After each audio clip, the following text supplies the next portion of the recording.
नमस्कार, स्वागत है बच्चों आप सभी का डाउटनट पर। बात करें बेटा जी यहाँ पर हमारा वनस्पति जगत लेक्चर नंबर है 4। पढ़ रहे थे यहाँ पर वनस्पतियों के बारे में, उनका वर्गीकरण हमने देखा था। सबसे पहले पढ़ रहे थे किसके बारे में मेरे भाई? थैलोफाइट्स के बारे में, यानी शैवालों के बारे में। पिछले लेक्चर में मैंने आपको थैलोफाइट्स का जब हमने वर्गीकरण किया था, 3 प्रकार की हमारी शैवाल थी, थैलोफाइट्स थी। कौन कौन सी? हरी, भूरी, लाल। जिसमें से हम हरी शैवाल पढ़ चुके थे, यानी क्लोरोफाइसी हम पढ़ चुके थे। अब आज उसके आगे कंटिन्यू करेंगे, भूरी शैवाल पढ़ेंगे और लाल शैवाल पढ़ेंगे, और लास्ट में आएगा क्विज, तो आपने वो पूरा अटेंड करना है, ठीक है। और इंटरेस्टिंग वे में पढ़िए मेरे भाई, मजा आने वाला है। बहुत प्यारे प्यारे डायग्राम्स लेकर आया हूं, ठीक है। तो बेटा जी बात कर रहे थे किसकी? वनस्पतियों की। इस वनस्पति जगत में हमने जब वनस्पति जगत का वर्गीकरण किया था तो हमने 2 भागों में बांटा था, क्रिप्टोगेम्स, फिनेरोगेम्स। में बार बार क्यों लाता हूं? क्योंकि भूल जाते हैं ना। क्रिप्टोगेम्स बीज रहित थे जो 3 प्रकार के, थैलोफाइट, ब्रायोफाइट, टेरिडोफाइट, और फिनेरोगेम्स बीज युक्त थे जो 2 प्रकार के थे, जिम्नोस्पर्म और एंजियोस्पर्म। जिसमें से सबसे पहले हम पढ़ रहे हैं थैलोफाइट। थैलोफाइट यानी ये जो थैलोफाइट्स की हम बात कर रहे हैं, इन थैलोफाइट्स में भी पर्टिकुलरली हमने जब वर्गीकरण किया थैलोफाइट्स का, तो हमने देखा 3 प्रकार की थैलोफाइट्स शैवाल है, क्लोरोफाइसी, फियोफाइसी और रोडोफाइसी। हरी शैवाल, भूरे शैवाल और लाल शैवाल, जिसमें से ये हम पढ़ चुके हैं। अब हमारे 2 शैवाल रह गए हैं, एक तो ये भूरे शैवाल और एक लाल शैवाल, ये 2 रह गए हैं। आइए बात करते हैं हम। ये तो पढ़ चुके हैं, ये पढ़ चुके हैं ना मेरे भाई। कौन? ये तो देखो हमारी बुक में ना इस तरीके से वर्गीकरण दे रखा है, जिसमें से हम क्लोरोफाइसी पढ़ चुके हैं। कौन? ये पढ़ चुके हैं हम। कौन? हरी शैवाल, ये हमने देख लिया था। अब हम बात करने वाले हैं किसकी? भूरी शैवाल की, ठीक है। तो आइए स्टार्ट करते हैं। किसके बारे में पढ़ना मेरे भाई? फियोफाइसी, यानी इन भूरी शैवालों के बारे में, जो मैंने आपको पिछले लेक्चर में दिखाया तो था। बोला था ना कि ये इस तरीके से क्या होती है, भूरी शैवाल होती है, पानी में मिल रही है बेटा। आए स्टार्ट करें। आइए तो बेटा जी भूरी शैवाल यानी फियोफाइसी पढ़ने वाले हैं। कृपया करके अब अगर आपके पास कॉपी और पेन नहीं है तो अभी के अभी लेक्चर बंद कर दीजिए और जाकर सो जाइए, क्योंकि सबसे जरूरी क्या है कि पढ़ते हुए आपके पास कॉपी और पेन का होना बहुत अति आवश्यक है, ठीक है। अगर आपके पास नहीं है तो कृपया करके अभी जल्दी से उठाइए पेन और कॉपी और मेरे साथ लिखना स्टार्ट करें। जो जो मैं लिखता जा रहा हूं उसको साथ साथ लिखते जाइएगा। बिंदु दर बिंदु चीजें जो है वो समझनी है, लिखनी है, याद करनी है, बस सिंपल, ठीक है। चलिए जी आइए, फियोफाइसी सबसे पहला बिंदु मेरे भाई, ये मिलती कहां पर है? तो याद रखना है ज्यादातर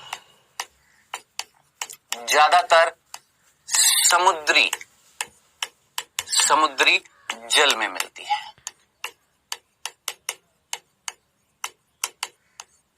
बताओ इससे सिंपल बिंदु क्या होगा? कहां पर मिल रही है? ज्यादातर समुद्र में मिल रही है, खारे पानी में मिल रही है, समुद्री जल में मिल रही है ज्यादातर, ठीक है। सिंपल सा था, कोई कंफ्यूजन नहीं है। चलें आगे, नेक्स्ट दूसरा बिंदु, ठीक है। याद करिए जब हमने माप और आकार की बात करी थी, किसमें? हरी शैवाल में, तो हमें बहुत सारी विविधता मिली थी। एकल कोशिकीय भी थी, जैसे क्लेमाइडोमोनास था, क्लोरेला था, याद आ रहा है।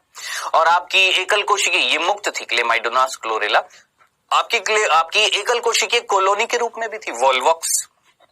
ज्यादातर कैसी थी सर? बहुकोशिकीय थी। याद करिए स्पायरोगायरा, यूलोथ्रिक्स, याद आ रहा है, बताया था ना हरी शैवाल में। यानी हरी शैवालों में माप और आकार में बहुत सारी विभिन्नताएं मिली थी, ठीक है।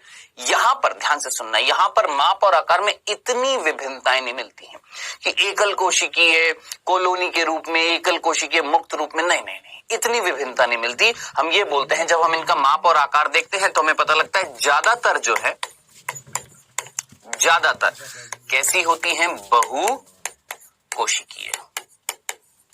ज्यादातर कैसी होती है? बहुकोशिकीय होती है। मैक्सिमम कैसी होती है? बहुकोशिकीय। वहां पर भी ज्यादातर बहुकोशिकीय, लेकिन कॉलोनी के रूप में मिल रही थी वहां, यहां नहीं है। एकल कोशिकीय मिल रही थी वहां, यहां नहीं है। समझ में आया? तो यहां पर मैक्सिमम, ज्यादातर 99.9 या 100% आपकी कैसी हैं? बहुकोशिकीय, ठीक है।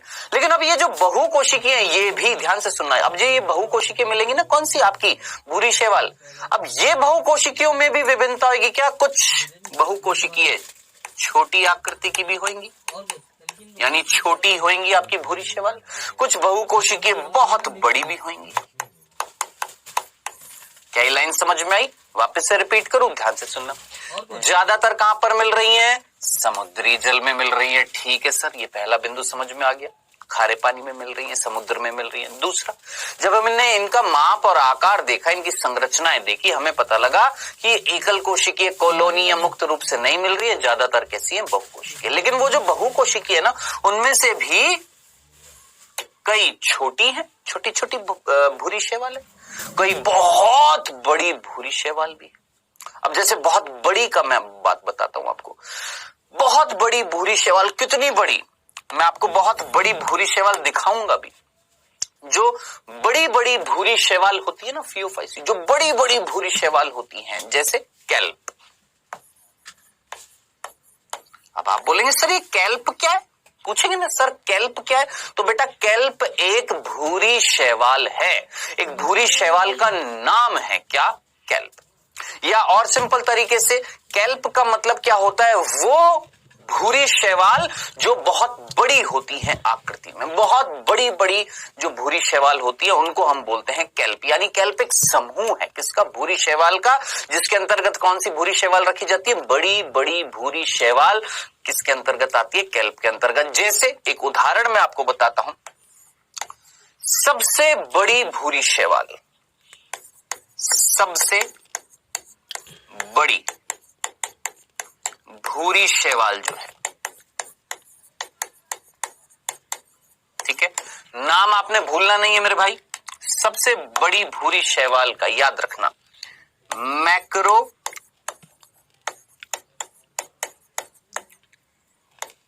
सिस्टिस, याद रखना। मैक्रोसिस्टिस क्या है? एक कैल्प है। फिर से सुनना, मैं बार बार दोहराऊंगा ताकि वो दिमाग में ठा करके फिट हो जाए आपके, ठीक है। हम माप और आकार की बात कर रहे थे, यस सर। हमने देखा ज्यादातर भूरी शैवाल कैसी? सर बहुकोशिकीय कॉलोनी के रूप में एकल कोशिकीय नहीं मिल रही है, मुक्त रूप से एकल कोशिकीय नहीं मिल रही, ज्यादातर कैसी है? बहुकोशिकीय। ठीक है सर, यहां तक समझ में आ गया। इमेजिन करो, आंख बंद करके फील करो, आप समुद्र में तैर रहे हो और तैरते तैरते आपको क्या मिल रही है? वहां पर भूरी शैवाल मिल रही है। आपने अध्ययन किया, आपको पता लगा कैसी मिल रही है? बहुकोशिकीय मिल रही है। ठीक है सर। अब उनमें से कुछ छोटी छोटी भी, कुछ छोटी छोटी भी और कुछ बड़ी भी है। जो बड़ी है ना, बड़ी, जो बड़ी बड़ी आपकी भूरी शैवाल है, उनको एक समूह में रखा गया जिसका नाम है कैल्प। अब इस कैल्प में कई सारी भूरी शैवालों को रखा जाता है जो बड़ी होती है, जिनमें से सबसे बड़ी जो भूरी शैवाल है उसका नाम याद रखना क्या? मैक्रोसिस्टिस। अब सर कितनी बड़ी है? कितनी बड़ी है सर? कितनी बड़ी? इतनी बड़ी। कितनी बड़ी? तो बेटा जी ये लगभग 100 मीटर लंबी होती है। 100 मीटर लंबी होती है। कौन मेरे भाई? मैक्रोसिस्टिस। 100 मीटर, 100 मीटर इमेजिन कर सकते हो, यहां से लेकर यहां तक 1 मीटर, ये 1 मीटर है, यानी यहां से लेके यहां तक जो है वो 1 मीटर है। ठीक है। अब जरा सोचिए 100 मीटर कितना होएगा? एक रूम जो होता है लगभग 4 से 5 मीटर का, एक मंजिला इमारत लगभग 5 मीटर, 5 मीटर। ठीक है। अब आप खुद सोच सकते हो 100 मीटर तक लंबी होती है एक इमारत, 5 से 6 मीटर। ठीक है, 5 मीटर मान लो, 5 मीटर इतनी लंबी, 5 मीटर लंबी एक इमारत है। ठीक है। अब इमेजिन करो 100 मीटर कितना हो जाएगा?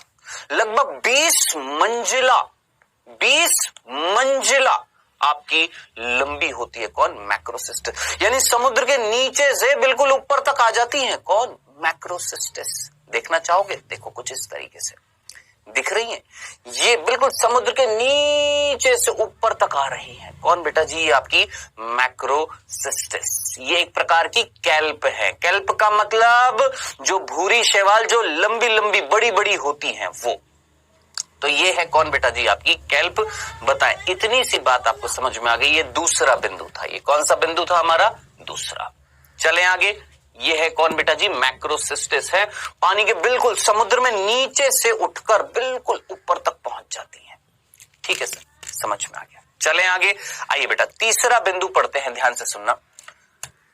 तीसरा बिंदु, अब देखिए जब हम इनके शरीर की बात करते हैं, जब हम इनके बॉडी की बात करते हैं, शरीर की बात करते हैं, किसकी? भूरी शैवाल की। तो इनका शरीर जो होता है ना कुछ इस तरीके से होता है।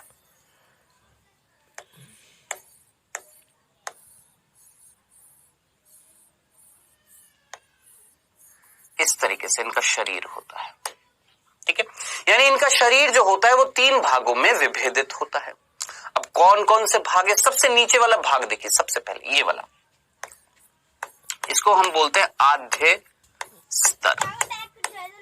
सबसे नीचे वाला भाग दिखाई दे रहा है, इसको हम क्या बोलते हैं? आद्य स्तर, या मिर्च का इसको हम स्थापांग भी बोलते हैं, ठीक है। अब आप बोलेंगे सर ये क्या है? अब जरा सोचिए, मान लो ये भूरी शैवाल है, ठीक है। अब इस भूरी शैवाल को किसी जगह पर जुड़ना है, चिपकना है, खड़े होना है, सहारा लेना है, तो कहीं ना कहीं वो स्थान जहां से ये किसी चीज से जुड़ती है वो ये था, स्थापांग। यानी ये स्तर है जो उसका आद्य है, यानी आधार बना रही है जहां से ये चिपकेगी किसी ठोस भाग से, ठीक है। तो सबसे नीचे जुड़ने के लिए जो भाग जो होता है वो क्या कहलाता है? आद्य स्तर या स्थापांग, ठीक है। शरीर की बात कर रहे हैं, किसकी? भूरी शैवाल। फिर एक पतला सा डंठल दिख रहा है, डंडी सी दिख रही है, इसको हम बोलते हैं बेटा सिंपल व्रंत।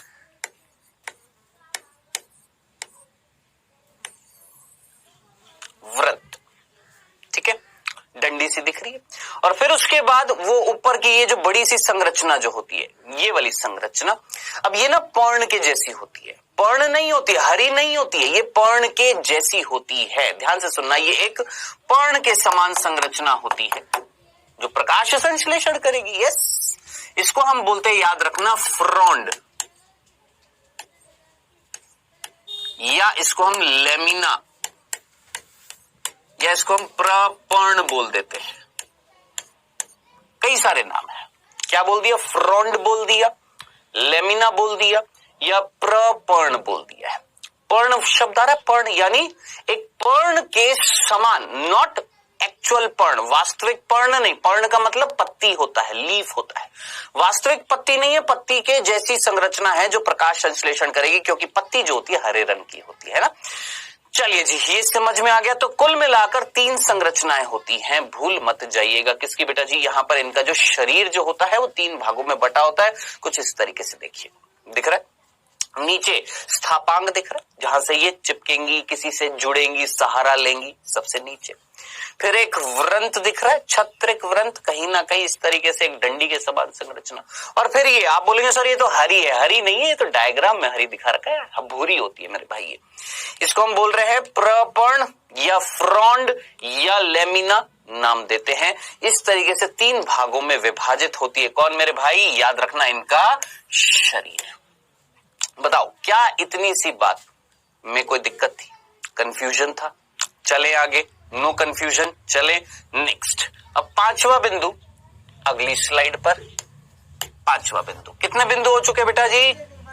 अरे भाई कितने बिंदु हो गए थे? 1 2, अरे सॉरी, ये चौथा नहीं था, ये हमारा तीसरा था, मैंने चौथा लिख दिया, ये तीसरा था।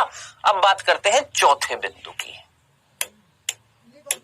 ये चौथा बिंदु है, माफ करिएगा मैंने तीसरे को चौथा कर दिया था, ये तीसरा बिंदु था मेरे भाई, ठीक है। पहला बिंदु क्या? जल्दी से सुनिएगा, वापस से बार बार रिपीट कर दूंगा, ठीक है। फियोफाइसी भूरी शैवाल पढ़ रहे सबसे ज्यादा, क्या बोला हमने? ये कहां पर मिल रही है? समुद्री जल में मिल रही है। नेक्स्ट, माप आकार की बात करी तो इतनी विभिन्नताएं नहीं मिल रही है, ज्यादातर कैसी मिल रही है? बहुकोशिकीय मिल रही है, लेकिन कई बहुकोशिकीय छोटी भी है और बड़ी भी है। जितनी भी बड़ी भूरी शैवाल होती है उनको एक समूह के अंतर्गत रखा जाता है, जिसको हम बोलते हैं कैल्प। यानी कैल्प क्या होती है? बड़ी भूरी शैवाल होती है। जैसे मैक्रोसिस्टिस जो 100 मीटर तक लंबी होती है, सबसे बड़ी भूरी शैवाल जो होती है उसका नाम क्या है? मैक्रोसिस्टिस है। इस तरीके से ये मैक्रोसिस्टिस है, ये मैंने आपको बताया। फिर मैंने तीसरा बिंदु ये बताया कि इनका शरीर जो होता है 3 भागों में विभाजित होता है। सबसे नीचे आद्य स्तर जो जुड़ने में सहायता करती है, फिर एक व्रंत जो एक डंडी की तरह होती है, फिर एक पर्ण रूपी संरचना लेमिना, फ्रॉन्ड या प्रपर्ण बोलते हैं, जो प्रकाश संश्लेषण करता है। ये हमारे 3 बिंदु हो गए थे। अब चौथा बिंदु ध्यान से सुनिएगा। इनकी कोशिका भित्ति की जब हम बात करते हैं, कोशिका भित्ति की जब हम बात करते हैं, ध्यान से सुनना बेटा, क्लोरोफाइसी याद आ रहा है? जब हमने क्लोरोफाइसी पढ़ा था, क्लोरोफाइसी, तो मैंने कोशिका भित्ति बताई थी, याद करिए, मैंने आपको बताया था वहां पर ये एक कोशिका है, हाँ सर कोशिका है। इस कोशिका में कोशिका भित्ति थी, यस सर। याद करिए हरी शैवाल में कोशिका भित्ति 2 स्तरों में विभाजित हो रही थी, याद आ रहा है आपको, भूले तो नहीं है। याद करिए क्लोरोफाइसी, पिछले लेक्चर में मैंने आपको बताया था कि कहीं ना कहीं जो क्लोरोफाइसी थी, हरी शैवाल थी, उसमें जो उनकी जो कोशिकाएं थी, उन कोशिकाओं में जो कोशिका भित्ति थी वो 2 स्तरों में विभाजित थी, एक बाहरी और एक अंदरूनी, एक बाह्य स्तर और एक अंदर स्तर। अंदरूनी स्तर किससे बनी हुई थी, सेल्यूलोज, और बाहर वाली किससे बनी हुई थी, पेक्टोज। याद आ रहा है, भूले तो नहीं है, पक्का। अब ध्यान से सुनना, यहां पर जो कोशिका भित्ति है वो एकल स्तर है। एकल स्तर का मतलब केवल एक स्तर से बनी हुई है, सिंपल, 2 स्तरें नहीं है। ठीक है सर, समझ में आ गया। और यहां पर ये जो एकल स्तर है इसमें भी क्या मिल रहा है सर, इसमें मिल रहा है सिर्फ सेल्यूलोज, कोई पेक्टोज नहीं मिल रहा, सिर्फ सेल्यूलोज मिल रहा है किसमें, कोशिका भित्ति में। खत्म, खल्लास, इतनी सी बात। अंतर समझ में आया? क्या था, क्लोरोफाइसी में सर हरी शैवाल में कोशिका भित्ति 2 स्तरों में विभाजित थी, सर यहां पर केवल एक स्तर मिल रही है। सर वहां पर जो 2 स्तर थी, अंदरूनी स्तर में सेल्यूलोज था और बाहर वाली स्तर में क्या था, पेक्टोज था। दोनों ही क्या होते हैं, कार्बोहाइड्रेट होती है, शर्करा होती है। यहां पर सिर्फ और सिर्फ सेल्यूलोज, और वो भी सिर्फ एक स्तर में मिल रहा है, खत्म। चलें आगे। अब बहुत इंपॉर्टेंट चीज, ध्यान से सुनना, बहुत ध्यान से सुनिएगा। इनकी ये जो कोशिका भित्ति होती है ना बेटा, ये जो कोशिका भित्ति होती है, ध्यान से सुनिएगा, ये जो कोशिका भित्ति ये जो मिल रही थी,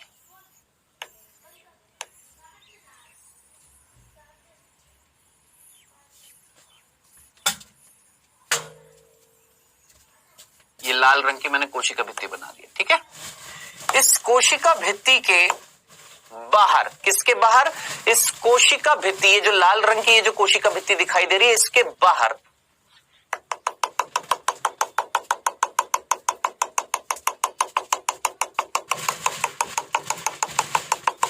कुछ पदार्थ मिल रहा है। क्या बोला हमने, इस कोशिका भित्ति के बाहर कुछ पदार्थ मिल रहा है। हाँ जी, देखिए ये लाल रंग की जो है ये तो कोशिका भित्ति है,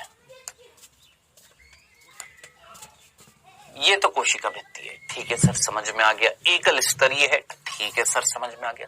लेकिन इस कोशिका भित्ति के बाहर कुछ मिल रहा है, यस कुछ मिल रहा है। अभी क्या मिल रहा है, देखिए इस कोशिका भित्ति के बाहर जो स्तर नहीं है, कुछ मैं बोलूंगा कुछ पदार्थों का जमाव होता है जो एक स्तर में बन जाते हैं। अब कोशिका भित्ति के बाहर जो चीज मिलती है उसको क्या बोलते हैं, ध्यान से सुनना, बहुत इंपॉर्टेंट चीज बताने वाला हूं। ये जो चीज जो मिल रही है इसको हम बोलते हैं फाइको कोलोइडल पदार्थ। अब आप बोलेंगे सर ये फाइकोकोलोइडल पदार्थ का मतलब क्या होता है, ठीक है। अब आप मुझे बताएं, क्या आप रसायन विज्ञान पढ़ते हो, केमिस्ट्री पढ़ते हो, उसमें कोलोइडल शब्द कभी सुना है, कोलोइडल कोलोइडल कोलोइडल सुना है, नहीं सुना, चलो मैं आपको बताता हूं। एक ऐसा पदार्थ जो किसी चीज में घुल जाता है, या एक ऐसा पदार्थ जो जल को अवशोषित कर ले। जैसे मैंने सिंपली बोला, मैंने पानी लिया और मैंने नमक लिया, मिक्स कर दिया, नमक ने किसको अवशोषित कर दिया, पानी को, घुल गया उसमें, है ना। मैंने पानी लिया, मैंने चीनी ली, घुल गया, है ना। तो ऐसे पदार्थ जो कहीं ना कहीं कोलोइडल प्रकृति के होते हैं। वैसे ही आप डिटेल में पढ़ते हैं, जैव अणु में कोलोइडल पदार्थ आपके 4 प्रकार के होते हैं, सॉल भी होता है, जेल भी होता है, एरोसोल भी होता है, इमल्शन भी होते हैं, कई प्रकार के होते हैं कोलोइडल पदार्थ। जब जल में जल को घुलनशील, जब जल में घुल जाता है, जल में ठोस पदार्थ घुल जाता है, ठोस पदार्थ में जल घुल जाता है, जब वायु में ठोस पदार्थ घुल जाता है, तो ऐसे पदार्थों को हम क्या बोलते हैं, कोलोइडल पदार्थ बोलते हैं। अभी के लिए सिर्फ इतना सा, जल को अवशोषित करने की क्षमता होती है किसमें, कोलोइडल पदार्थ में, सिंपल भाषा में, ठीक है। अब आप बोलेंगे सर कोलोइडल का मतलब तो समझ में आ गया, जो जल में घुल जाएगा। ये फाइको वर्ड का मतलब क्या है, ये आप अच्छे तरीके से जानते हैं, कई बार बता चुका हूं। फाइको वर्ड किससे आया है, फाइकोलॉजी, फाइकोलॉजी यानी शैवालों का अध्ययन। तो याद रखना, ऐसी शैवाल, ऐसी शैवाल, फाइको मतलब ऐसी शैवाल जिनमें कोशिका भित्ति के बाहर कोलोइडल पदार्थ मिलते हैं, ऐसे कोलोइडल पदार्थों को हम क्या बोलते हैं? फाइको कोलोइडल पदार्थ। जैसे यहां पर इस भूरी शैवाल में जो फाइको कोलोइडल पदार्थ मिलता है उसका नाम है, ध्यान से सुनना, एल्जिन। एल्जिन, ठीक है। तो एल्जिन क्या था? ध्यान से सुनना, एल्जिन एक फाइकोकोलोइडल पदार्थ है। अब मुझे पता है आप में से कईयों को नहीं समझ में आया होगा फाइकोकोलोइडल, चलो समझा दूं। आइए ध्यान से सुनो, चलो ध्यान से सुनिएगा जिनको नहीं समझ में आया। देखिए इसको मैं इस तरीके से समझाता हूं, कोलोइडल का मतलब क्या होता है। बेटा वैसे ही आप केमिस्ट्री में पढ़ेंगे, फिर भी मैं हल्का सा हिंट दे देता हूं, ध्यान से सुनना। एक होता है सॉल, एक होता है जेल, एक होता है एरोसॉल और एक होता है इमल्शन। ठीक है, एक सिंपल सी चीज मैं आपको बता रहा हूं, ध्यान से सुनना।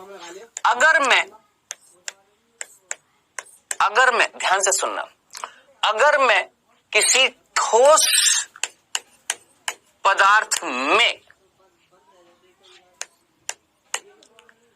तरल भाग को मिक्स कर दूं, किसी ठोस पदार्थ में तरल को डाल दूं, तो जो मेरे पास बनेगा वो क्या कहलाएगा? जेल कहलाएगा, जेल। अगर किसी में तरल भाग में ठोस पदार्थ को मिक्स कर दूं तो वो क्या कहलाता है? सॉल। क्या इतनी सी बात समझ में आई? मैंने पानी लिया और पानी में चीनी डाल दी तो क्या बनेगा? सॉल। मैंने चीनी ली, बहुत सारी चीनी ली, उसमें थोड़ा सा जल डाल दिया, क्या बनेगा? जेल बनेगा। जेली नहीं खाइए, जेली वाली टॉफियां नहीं आती है ना। तो ठोस में, अब ठोस बहुत सारा है, थोड़ा सा जल डालोगे तो क्या कहलाएगा? जेल। तरल बहुत सारा है, थोड़ा सा ठोस पदार्थ डाल दिया, क्या बनेगा? सॉल। ठीक है, मैंने क्या किया? मैंने तरल में तरल डाला, लिक्विड में लिक्विड डाला। अब आप बोलेंगे सर कैसे? आप मुझे बताओ, आपके घर में पेंट हुआ है? पेंट हुआ है कभी? पेंट हुआ है? पेंट, ठीक है। पेंट कैसे बनाते हैं पता है आपको? मेरे को अच्छे तरीके से याद है, मैं जब 7वीं 8वीं कक्षा में था, मेरे घर पर जब पेंट हो रहा था, जो पेंटर आए थे ना पेंट करने के लिए, उन्होंने क्या लिया? एक डिस्टेम्पर लिया, व्हाइट कलर का आता है, बड़ा सा डिब्बा आता है डिस्टेम्पर का, जो सफेद रंग का होता है। सफेद रंग का अंदर तरल होता है, तरल सफेद रंग का। उसके अंदर एक छोटी सी शीशी थी जिसमें रंग वाली शीशी थी, वो उसके अंदर डाली। जो रंग डाला वो भी तरल, और जो डिस्टेम्पर व्हाइट कलर का था वो भी तरल। तरल के अंदर तरल डाल दिया और फिर मिक्स कर दिया, खत्म, खल्लास। तो तरल के अंदर जब तरल डालते हैं तो जो बनता है उसे हम बोलते हैं इमल्शन। ठीक है, अब मैंने वायु में अगर ठोस कण डाल दिए, वायु में अगर ठोस कण डाल दिए तो उसको हम बोलते हैं एरोसॉल। अब आप मुझे बताएं, आप में से कितने बच्चे के माता पिता खेती करते हैं? जिनके करते हैं उनसे एक बार पूछिए, जब फसल काटते हैं तो छींकें आती हैं कि नहीं आती? आती हैं। क्यों? जब फसल काटते, जैसे सरसों की फसल काट रहे थे, छींकें आ रही थी। क्यों आ रही थी? जब फसल कट रही थी तो कहीं ना कहीं पुष्प होते हैं सरसों के, उनमें पराग कण होते, पॉलन ग्रेन्स। जब काटते तो वो वायु में आ जाते हैं। हम जरा सोचिए, वायु में कौन आ रहा है? सर पराग कण आ रहे हैं, पॉलन ग्रेन्स आते हैं, वो हमारे अंदर चले जाते हैं और हमें नुकसान भी पहुंचाते हैं। तो लोग मुंह पर कपड़ा बांधते हैं, पूछना कभी, है ना। तो कुल मिलाकर बेटा, वायु में अगर ठोस कण आ जाए तो ऐसी वायु क्या कहलाती है? एरोसॉल्स कहलाती है। ये 4 प्रकार के होते हैं कोलोइडल पदार्थ। 4 प्रकार के क्या होते हैं? कोलोइडल पदार्थ होते हैं। अब बाबू आपने याद रखना है, यहां पर कुछ इसी तरीके का कोलोइडल पदार्थ मिल रहा था, जो मुख्य रूप से यहां पर जो मिलता है वो होता है सॉल रूप में। किस रूप में होता है? सॉल के रूप में होता है, सॉल। ज्यादातर कोलोइडल पदार्थ इस पृथ्वी पर जो कोलोइडल पदार्थ मिलते हैं वो किस रूप में होते हैं? सॉल के रूप में होते हैं ज्यादातर। ठीक है, तो बेटा जी मेरे ख्याल से ये चीज समझ में आ गई कि फाइको मतलब शैवाल, शैवालों की कोशिका भित्ति के बाहर कुछ पदार्थ मिल रहा था जो क्या कहला रहा था, कोलोइडल पदार्थ कहला रहा था, जिसका नाम है क्या, एल्जिन। तो आज के बाद कभी मत भूलना एल्जिन क्या था, एल्जिन एक फाइकोकोलोइडल पदार्थ है जो भूरी शैवाल के बाहर मिल रहा था। ठीक है सर, समझ में आ गया। अब सर ये एल्जिन करता क्या है, इसका फायदा क्या है, इस भूरी शैवाल पर मिल क्यों रहा है, यानी अब हम इसका उपयोग देखते हैं, किसका, एल्जिन का। आइएगा इसका उपयोग देखते हैं। सबसे पहला इसका फायदा क्या है, फायदा इसका, ये एल्जिन क्यों मिल रहा है, इस पर क्या मिल रहा है, तो सिंपल सा है, ये फटने से बचाता है। फायदा इसका, ये एल्जिन क्यों मिल रहा है, इस पर क्या मिल रहा है, तो सिंपल सा है, ये फटने से बचाता है।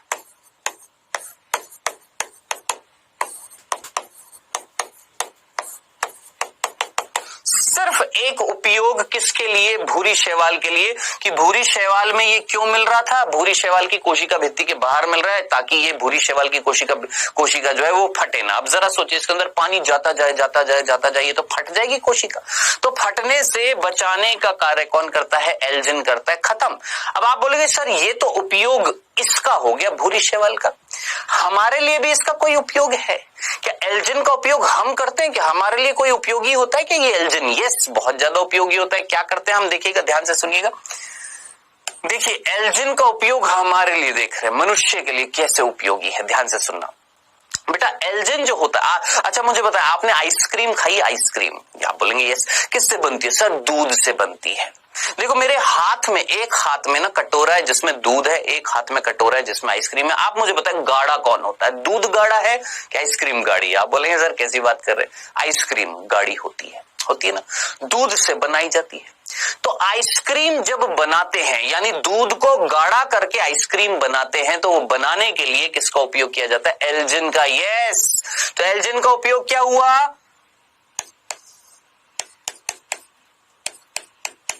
आइसक्रीम को गाढ़ा करने के लिए।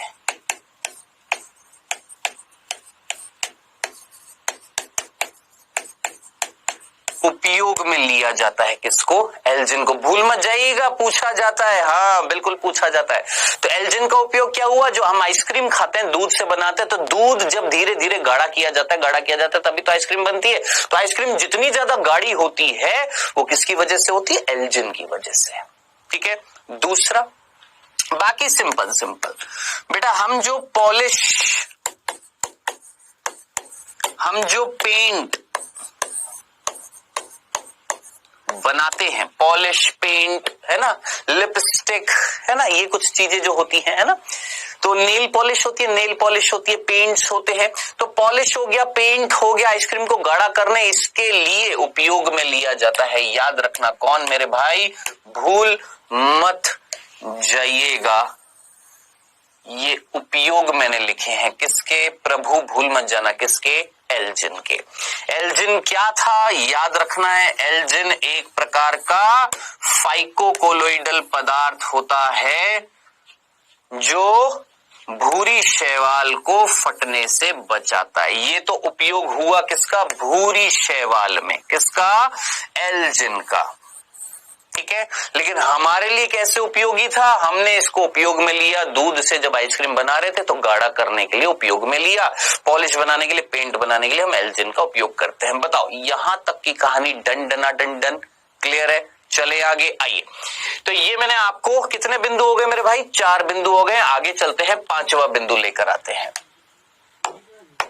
5वां बिंदु, अब ध्यान से सुनिएगा, बहुत इंपॉर्टेंट है 5वां बिंदु। बेटा भूरी शैवाल है, ये अपने भोजन को संचित करती है। संचित का मतलब स्टोर करती है। क्या करती है, संचित करती है, स्टोर करती है, किस रूप में, याद रखना, नाम भूल मत जाना, बहुत इंपॉर्टेंट है, लेमिनेरिन तथा लेमिनेरिन तथा मैनिटॉल। आप बोलेंगे सर ये क्या है, लेमिनेरिन और मैनिटॉल क्या है, आप मुझे बताओ। स्टार्च क्या होता है, स्टार्च अच्छा, अगर मैं गलती से ना वहां पर अगर भूल गया हूं क्लोरोफाइसी में कि क्लोरोफाइसी के अंदर हरी शैवालों में भोजन जो होता है किस रूप में स्टोर होता है, स्टार्च के रूप में, तो लिख लेना, माफ करिएगा अगर मैं गलती से भूल गया हूं, और अगर मैंने बताया तो अच्छी बात है, नहीं बताया तो कृपया करके लिख लीजिएगा। हरी शैवाल में, क्लोरोफाइसी में, अगर आपके नोट्स बना रहे हो, हाथों से लिख रहे हो, हरी शैवाल में जल्दी से लिख लीजिएगा, क्लोरोफाइसी अपने भोजन को स्टोर करती थी किस रूप में, स्टार्च के रूप में। ये किस रूप में स्टोर करती है, लेमिनेरिन और मैनिटॉल के रूप में। अब आप पूछेंगे सर ये क्या होता है, सर लेमिनेरिन क्या है, सर मैनिटॉल क्या है, स्टार्च क्या है। आप मुझे बताएं, आप ग्लाइकोजन जानते हो, ग्लाइकोजन क्या है? टेंशन मत लेना, अभी थोड़ी देर में बताऊंगा। स्टार्च क्या है, लेमिनेरिन क्या है, मैनिटॉल क्या है, ग्लाइकोजन क्या है, सेल्यूलोज क्या है, ये सब बताऊंगा, टेंशन मत लेना, अभी बताऊंगा। अभी सिर्फ इतना याद रखना, ये एक प्रकार के कार्बोहाइड्रेट है, ये एक प्रकार के कार्बोहाइड्रेट होते हैं। कार्बोहाइड्रेट जिसमें कार्बन होती है, हाइड्रोजन होती है, ऑक्सीजन होती है, जितनी कार्बन उतनी ऑक्सीजन, दुगनी हाइड्रोजन जिसमें होती है, ये सूत्र जिसमें मिलता है उनको हम कार्बोहाइड्रेट बोलते हैं। अभी के लिए सिर्फ इतना, जैसे कार्बन अगर 6 है तो ऑक्सीजन भी 6, हाइड्रोजन है 12, कार्बन अगर 5 तो ऑक्सीजन भी 5 और हाइड्रोजन 10। तो ऐसा सूत्र जिनमें मिलता है उनको हम क्या बोलते हैं, कार्बोहाइड्रेट। ये एक प्रकार के कार्बोहाइड्रेट है, कौन, लेमिनेरिन और मैनिटॉल। अभी सिर्फ इतना सा, अभी बता दूंगा ये कार्बोहाइड्रेट्स, स्टार्च क्या होता है और आपका सेल्यूलोज क्या होता है, ग्लाइकोजन क्या होता है, ये सब अभी बताऊंगा, ठीक है। अभी समय आने दीजिए, बताऊंगा। अभी सिर्फ इतना, इनमें भोजन स्टोर होता है किस रूप में, लेमिनेरिन और मैनिटॉल। चलो इतना सा हल्का सा हिंट मैं आपसे पूछता हूं, हमारे अंदर भोजन किस रूप में स्टोर होता है, हमारे अंदर, याद रखना, जंतुओं में, ये 10वीं कक्षा में आ जाता है। मनुष्यों की बात नहीं कर रहा, मैं बात कर रहा हूं एनिमल्स की। हम भी एक एनिमल ही है, हम भी एक जंतु ही है, प्राणी ही है, ठीक है। तो प्राणियों में यानी जंतुओं में, एनिमल्स में फूड जो होता है, भोजन जो होता है, स्टोर होता है किस रूप में, संचित होता है किस रूप में, ग्लाइकोजन। पादपों में, प्लांट्स में किस रूप में स्टोर होता है, स्टार्च। जैसे हरी शैवाल जो थी उसमें स्टार्च। आप बोलेंगे सर वो भी तो वनस्पति है, मैंने कहा वो भी पादप। सर ये भी तो वनस्पति है, मैंने कहा हाँ ये भी है, लेकिन इसमें स्टार्च के रूप में नहीं। लेमिनेरिन और मैनिटॉल ये भी एक प्रकार का कार्बोहाइड्रेट ही होता है, याद रखना, ठीक है। क्या होता है अभी बताऊंगा। चलो सर, ये था 5वां बिंदु। अब आते हैं सबसे इंपॉर्टेंट और लास्ट बिंदु, ध्यान से सुनना, सबसे इंपॉर्टेंट और लास्ट बिंदु कि इनका रंग भूरा क्यों है, इनका रंग भूरा क्यों है। क्योंकि बेटा जी इनके अंदर प्रकाश संश्लेषी वर्णक मिलते हैं, यानी ऐसे वर्णक जो प्रकाश संश्लेषण करते हैं। अब याद करिए, हरी शैवाल में प्रकाश संश्लेषी वर्णक कौन थे, याद करिए सर, क्लोरोफिल, CHL, मैंने बोला था शॉर्ट फॉर्म में क्लोरोफिल को, पर्णहरिम को, क्लोरोफिल ए और क्लोरोफिल, बताओ ए और क्या था वहां पर हरी शैवाल में, क्या था, AB, यहां क्या आएगा, AC, ठीक है। और भी होता है, और क्या होता है सर, एक और वर्णक होता है। देखो कई प्रकार के वर्णक होते हैं प्रकाश संश्लेषी, जिसमें से एक होता है क्लोरोफिल। चलो मैं यहां पर समझाता हूं आपको, ध्यान से सुनना। देखो बेटा,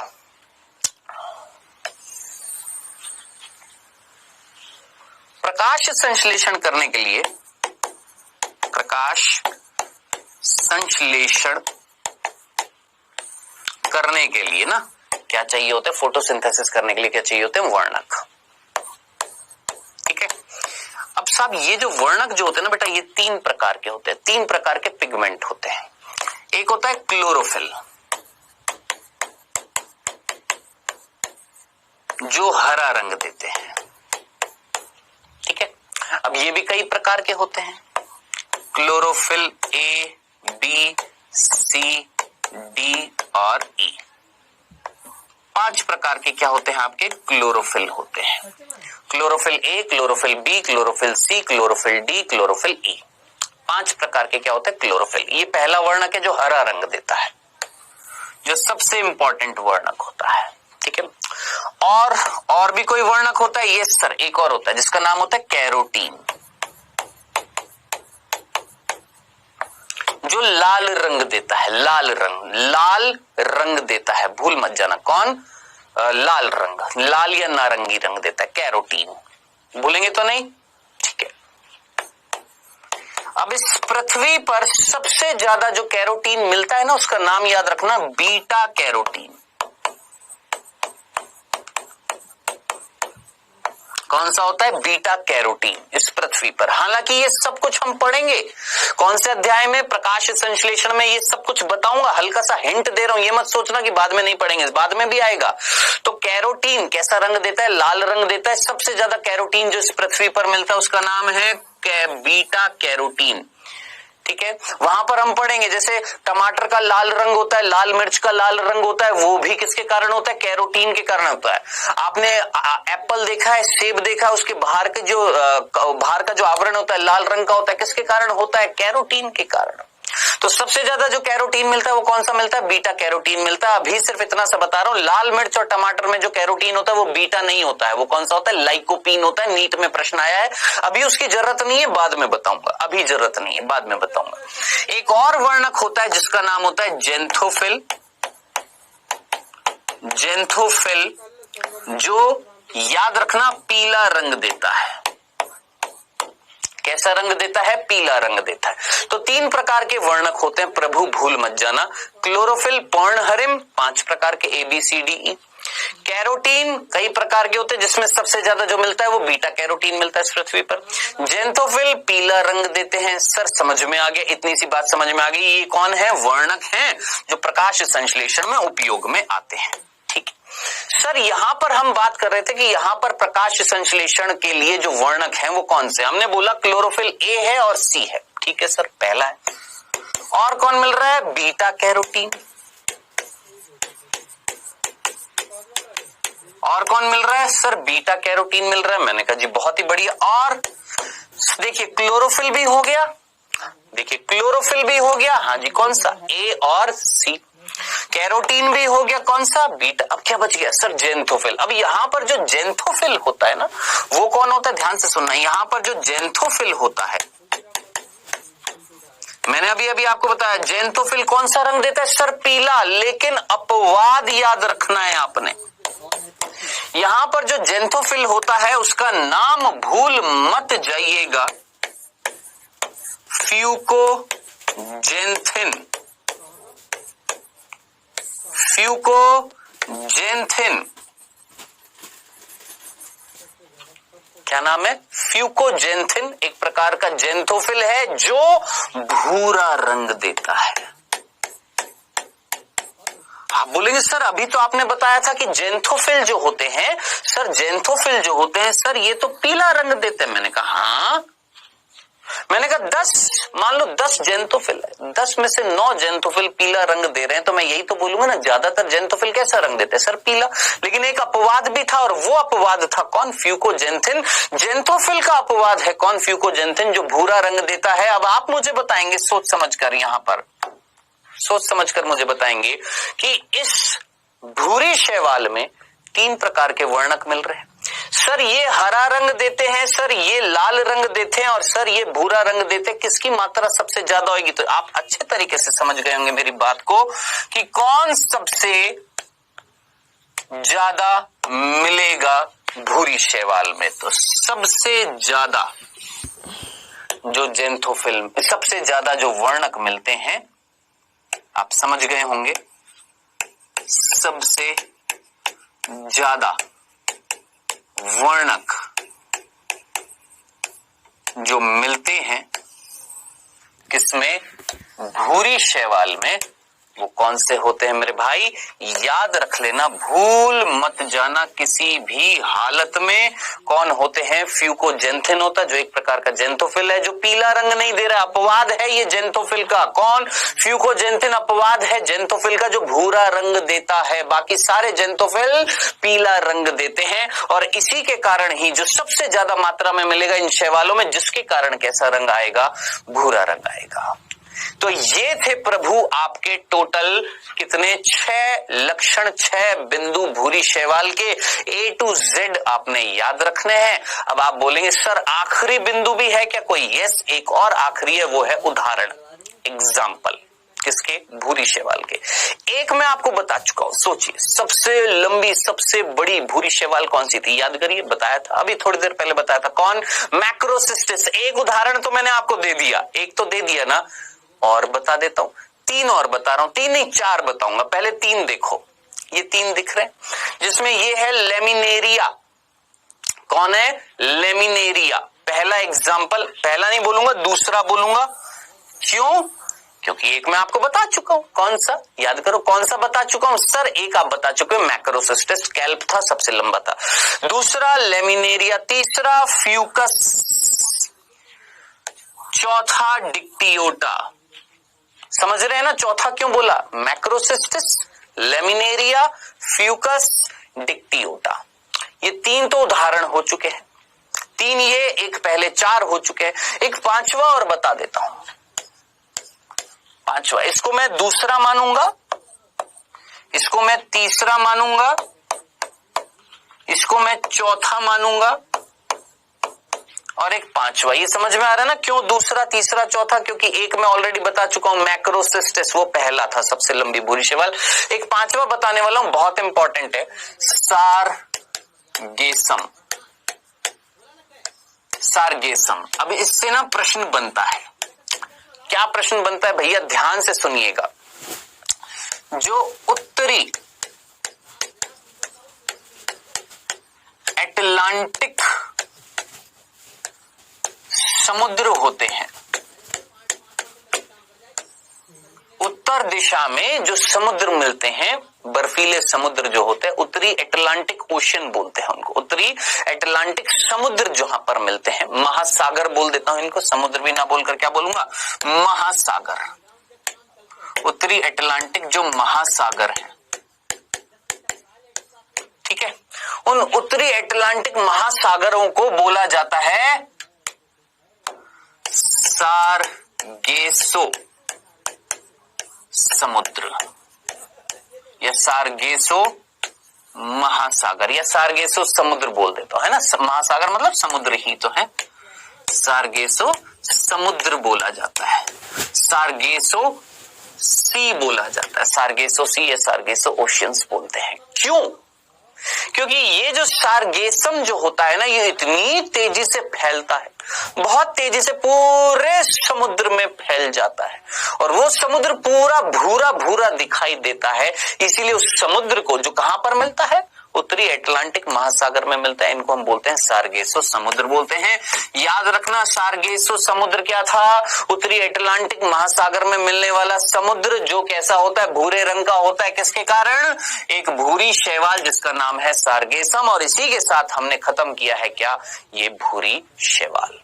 बताओ, यहां तक कोई दिक्कत, कोई कंफ्यूजन? चलें आगे। आइए अब अगला क्या पढ़ेंगे सर? लाल शैवाल। आइए पढ़ते हैं क्या बेटा जी? लाल शैवाल। आइए बेटा जी, किसकी बात करने वाले हैं अब? लाल शैवाल की। आइए बढ़ते हैं। ये है लाल शैवाल। कौन है बच्चों ये? लाल शैवाल, जिसको हमने बोला है क्या? रोडोफाइसी, लाल शैवाल। पढ़े इसके बारे में। आइए, सबसे पहला बिंदु देखिए, फिर वापस से वही चीज होगी क्या? बिंदु दर बिंदु चीजें आपने पढ़ दी हैं। देखिए, सबसे पहला बिंदु लाल शैवाल के लिए, ये प्राचीनतम है। कैसी होती है? प्राचीनतम शैवाल है। अब आप बोलेंगे सर प्राचीनतम शैवाल क्यों बोला? क्योंकि आप मुझे बताएं, 3 प्रकार की शैवाल है, लाल, भूरी, हरी, या हरी, भूरी, लाल। हमने पढ़ा कैसे? हरी, भूरी, और आखिरी लाल पढ़ रहे। लेकिन सबसे पहले शैवाल जो इस पृथ्वी पर आई थी वो कौन सी थी? आपकी लाल शैवाल थी। भूल मत जाइएगा। तो सबसे प्राचीनतम शैवाल कौन सी है सर? लाल शैवाल है। ठीक है, इसका एक जीता जागता जो उदाहरण जो है, भूलना मत, सबसे प्राचीन लाल शैवाल पॉलीसिफोनिया। कौन है बेटा जी? ये पॉलीसिफोनिया प्राचीनतम लाल शैवाल है। यानी सबसे पुरानी लाल शैवाल जो है उसका नाम क्या है? पॉलीसिफोनिया। और लाल शैवाल अगर शैवालों की तुलना करें तो सबसे पुरानी जो शैवाल जो होती है, सबसे अर्ली, सबसे पहले जो शैवाल आई थी वो रोडोफाइसी आई थी, लाल शैवाल आई थी, जिसमें से भी कई सारी लाल शैवालों में भी सबसे पुरानी जो है वो कौन है बेटा जी? पॉलीसिफोनिया है। ठीक है, कई जगह इसको साइफोनिया भी कर देते हैं, मैं इसको पॉलीसाइफोनिया ही कर देता हूं। पॉलीसाइफोनिया, पॉलीसाइफोनिया याद रखना सबसे प्राचीनतम होती है। चलें आगे। चलो सर, दूसरा बिंदु लाओ सर, दूसरा बिंदु। ये ज्यादातर कहां पर मिलती हैं? ये भी ज्यादातर समुद्र में मिलती है, यानी खारे पानी में मिलती है, ज्यादातर समुद्री जल में मिलती है। लेकिन ध्यान से सुनना, ये बहुत इंपॉर्टेंट बिंदु है। ये ज्यादातर समुद्री जल में मिलती है, लेकिन समुद्री जल में कहां? उसकी सतह पर मिलती है या बिल्कुल नीचे आधार में मिलती है? अब जरा देखिए इसको, ये कहां पर है? पानी के बिल्कुल नीचे मिलती है, बिल्कुल नीचे की तरफ मिलती है, आधार में मिलती है। तो याद रखना ये ज्यादातर समुद्री जल में मिलती है, और समुद्री जल में भी कहां पर? समुद्र के आधार में। ज्यादातर कहां पर मिलती है? समुद्र के आधार में। ठीक है सर, समझ में आ गया, कोई दिक्कत नहीं है। लेकिन प्रभु ध्यान से सुनना, इस चीज का भी एक अपवाद है। इस चीज का क्या है? एक अपवाद है। क्या हमने बोला? ज्यादातर कहां पर मिल रही है सर? समुद्री जल में मिल रही है। समुद्री जल में कहां पर मिल रही है? उसके आधार में मिल रही है। लेकिन आपने अगला बिंदु नहीं है, इसी का ही अगला बिंदु है, स्टार बनाकर लिख रहा हूं, इसी बिंदु के अंदर ही क्या अपवाद आपने याद रखना है? अपवाद इस बिंदु का, इस बिंदु का अपवाद क्या? एक लाल शैवाल है, लाल शैवाल, जिसका नाम है बेटरेको स्पर्मम। कौन? बेटरेको स्पर्मम। आप बोलेंगे सर कौन है? बाबू ये लाल शैवाल का उदाहरण है, दो दे दिए। सबसे प्राचीनतम पॉलीसिफोनिया, बेटरेकोस्पर्मम। अब सर ये बेटरेकोस्पर्मम कहां मिलती है? तो बेटा जी दो बिंदु याद रखने हैं। पहली बात तो ये स्वच्छ जल में मिलती है। लीजिए, हो गया ना अपवाद। क्या बोला था? ज्यादातर कहां पर मिल रही है सर? समुद्री जल में मिल रही है, खारे पानी में मिल रही है। लेकिन एक अपवाद कौन? एक अपवाद कौन सर? बेटरेकोस्पर्मम, जो स्वच्छ जल में मिल रही है। और स्वच्छ जल में भी पर्टिकुलरली कहां पर मिल रही है? भूल मत जाइएगा, सतह पर। कहां पर? उसकी सतह पर मिल रही है, स्वच्छ जल में, नदी में, तालाब में, यहां पर मिलती है। और वो भी कहां पर? ऊपर, सतह पर मिलती है, नीचे नहीं मिल रही है। ज्यादातर लाल शैवाल कहां पर? मैंने आपको बताया ज्यादातर ये लाल शैवाल कहां पर मिल रही है? समुद्र के नीचे, खारे पानी समुद्र के बिल्कुल आधार में मिल रही है। लेकिन अपवाद मैंने आपको बताया बेटरेकोस्पर्मम, जो स्वच्छ जल में मिल रही है और उसकी सतह पर मिल रही है, ऊपर मिल रही है। अभी तो बहुत इंपॉर्टेंट चीज बताने वाला हूं आपको बेटरेकोस्पर्मम के बारे में, थोड़ा सा वेट करिएगा तनिक। ठीक है, यहां तक की चीज समझ में आ गई? कितने बिंदु हो गए सर? दो बिंदु। आगे चलते बेटा जी, तीसरा बिंदु समझते। तीसरा बिंदु ध्यान से सुनिएगा। अगर माप और आकार की बात करें, माप और आकार की बात करें तो वापस से माप और आकार की बात करते हैं।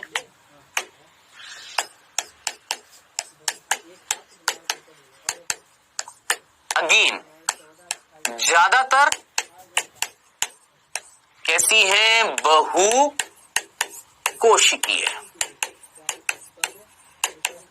ज्यादातर कैसी है? बहुकोशिकीय। ठीक है सर, नॉर्मल। लेकिन क्या यहां पर कोई अपवाद बताओगे क्या आप? जैसे आपने हरी शैवाल में बताया था एकल कोशिकीय मुक्त, एकल कोशिकीय कॉलोनी, ज्यादातर वहां पर भी बहुकोशिकीय थी हरी में। भूरी शैवाल में ज्यादातर भूरी शैवाल, ज्यादातर बहुकोशिकीय थी, कोई एकल कोशिकीय नहीं बताई थी आपने। लेकिन यहाँ पर देखिए ज्यादातर हमने अगेन यहाँ पर लिखा है कैसी? बहुकोशिकीय। लेकिन यहाँ पर भी एक बिंदु अपवाद के रूप में याद रखना, जो एकल कोशिकीय होती है। एकल कोशिकीय एकल कोशिकीय कौन? आपकी लाल शैवाल, भूल मत जाइएगा कौन सी मेरे भाई, पोरफाइरिडियम,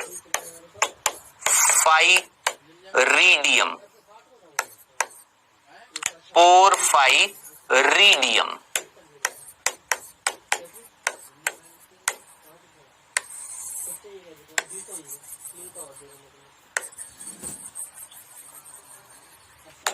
याद रखना पोरफाइरिडियम कौन है सर? लाल शैवाल। एकमात्र एकल कोशिकीय लाल शैवाल कौन? पोरफाइरिडियम। भूल मत जाना, बाकी सारी की सारी कैसी हैं सर? बहुकोशिकीय है। जय हो। यहां तक बताओ सर, समझ में आ गया? कोई दिक्कत? चलें आगे, कंफ्यूजन तो नहीं था? पक्का ना? आगे चलते हैं बेटा जी। नेक्स्ट चौथा बिंदु लेकर आते हैं। याद करिए कोशिका भित्ति अगेन। अरे आराम से याद होएगा, सारी चीजें सेम टू सेम है, बस अंतर ही तो याद रखने हैं। याद करिए हरी शैवाल में कोशिका भित्ति जो थी दो स्तरों से बनी हुई थी। एक बाहरी स्तर थी, याद करिए एक बाहरी स्तर थी, यस सर। एक अंदरूनी स्तर थी, यस सर। किसमें? हरी शैवाल में। ठीक है, नहीं थी, यस सर। बाहरी स्तर पेक्टोज से, अंदर वाली स्तर सर सेल्यूलोज से। ठीक है, दो स्तर ये थी। भूरी शैवाल में पड़ा सर एक स्तर थी और उसमें सिर्फ सेल्यूलोज मिल रहा था। पड़ा कि नहीं पड़ा? पड़ा। अब यहाँ की अगर कोशिका भित्ति की बात करें तो यहाँ पर जो कोशिका भित्ति है यहाँ पर भी एकल स्तर है, यानी सिर्फ एक स्तर है। आप बोलेंगे तो सर सेम टू सेम भूरी शैवाल का हो गया। भूरी शैवाल में भी कोशिका भित्ति एक स्तर थी, यहाँ पर भी एक स्तर है, यस, लेकिन थोड़ा सा अंतर है। क्या? अब इस एक स्तर में क्या मिल रहा है सर? भूरी शैवाल में सिर्फ सेल्यूलोज मिल रहा था, यहां पर बेटा जी सेल्यूलोज और पेक्टोज दोनों मिल रहे हैं। आप बोलेंगे सर ये तो कंफ्यूजन सा हो रहा है। ध्यान से सुनना, आराम से, तसल्ली से। देखो लाल शैवाल में कोशिका भित्ति में एक स्तर है जिसमें सेल्यूलोज और पेक्टोज है, बस दो चीजें इसके अंदर। ठीक है, पीछे जाओ। भूरी शैवाल, भूरी शैवाल में भी कोशिका भित्ति एक स्तर थी लेकिन उसमें सिर्फ सेल्यूलोज था, पेक्टोज नहीं था। ठीक है सर। अब सबसे आधुनिक शैवाल की तरफ जाओ, कौन? हरी शैवाल। वहां पर कोशिका भित्ति दो स्तर में बट गई थी। बाहरी स्तर में क्या था? पेक्टोज था और अंदरूनी स्तर में सेल्यूलोज था, यानी पदार्थ दो थे लेकिन अलग अलग स्तरों में थे। यहां पर पदार्थ दो है लेकिन एक ही स्तर में है। आया? समझ में आ गया? क्लियर है? सिंपल सी चीज है, सिंपल तरीके से याद रखना। ठीक है, तो बेटा भूरी शैवाल में सिर्फ सेल्यूलोज, हरी शैवाल में सेल्यूलोज और पेक्टोज अलग अलग स्तर में, लाल शैवाल में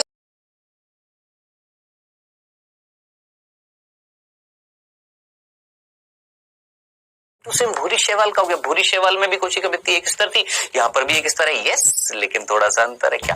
अब इस एक स्तर में क्या मिल रहा है सर? भूरी शैवाल में सिर्फ सेल्यूलोज मिल रहा था, यहां पर बेटा जी सेल्यूलोज और पेक्टोज दोनों मिल रहे हैं।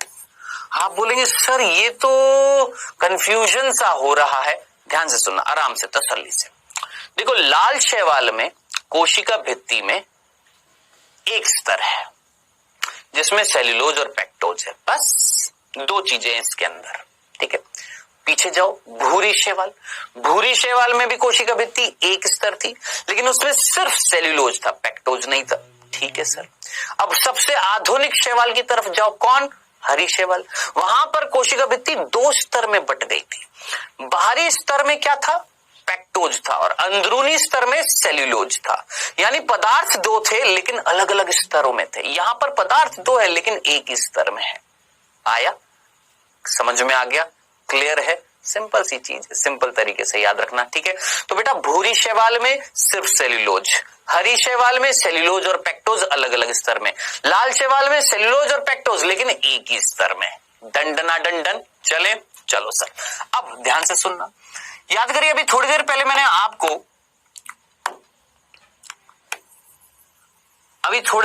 आपको कोई फाइकोकोलोइडल पदार्थ के बारे में बताया था। हाँ सर, फाइकोकोलोइडल पदार्थ आपने समझाया था, नहीं बताया था? कोशिका भित्ति के बाहर मिल रहा था। हरी शैवाल में नहीं, भूरी शैवाल में मिल रहा था कि नहीं मिल रहा था? यस सर, मिल रहा था। ठीक है, यहां पर भी मिल रहा है क्या सर? ऑब्वियस सी बात है। ये लाल रंग की तो हमारी कौन हो गई? कोशिका भित्ति। अब ये जो नीले रंग की है ये कौन है सर? ये फाइकोकोलोइडल पदार्थ है।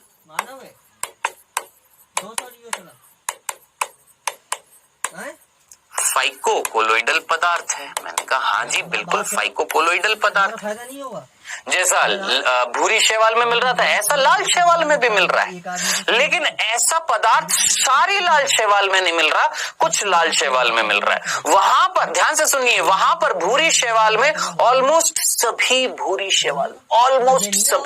शैवाल में फाइकोकोलोइडल पदार्थ था, जिसका नाम क्या था? एल्जिन। था कि नहीं था? था ना। जिसका इस्तेमाल किस चीज के लिए हो रहा था? ये शैवाल किस चीज के लिए यूज में ले रही थी? फटने से बचने के लिए। हमने कैसे उपयोग में लिया था एल्जिन को? हमने आइसक्रीम को गाढ़ा किया था, हमने पॉलिश बनाया था, हमने पेंट बनाया था। सर यहाँ पर जो फाइकोकोलोइडल पदार्थ है उसका नाम क्या है? अब ध्यान से सुनना, अब जो मैं बिंदु बताने वाला हूं यहाँ पर फाइकोकोलोइडल पदार्थ के, बहुत इंपॉर्टेंट है। इसी चौथे बिंदु के बिंदु है वो, स्टार बना रहा हूं, नीट की दृष्टि से बहुत इंपॉर्टेंट है, ध्यान से सुनना। इसी चौथे बिंदु में बता रहा हूं कौन? फाइकोकोलोइडल पदार्थ। फाइकोकोलोइडल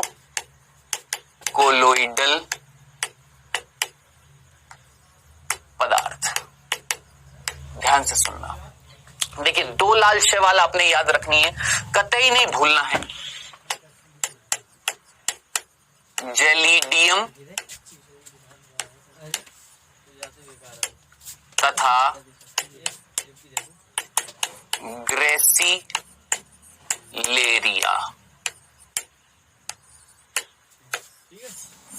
ये दो हैं आपकी लाल शैवाल। अब जरा सोचिए, लाल शैवालों के उदाहरण कितने हो गए? जरा सोचिए, अभी तक मैंने आपको कई सारे उदाहरण बता दिए।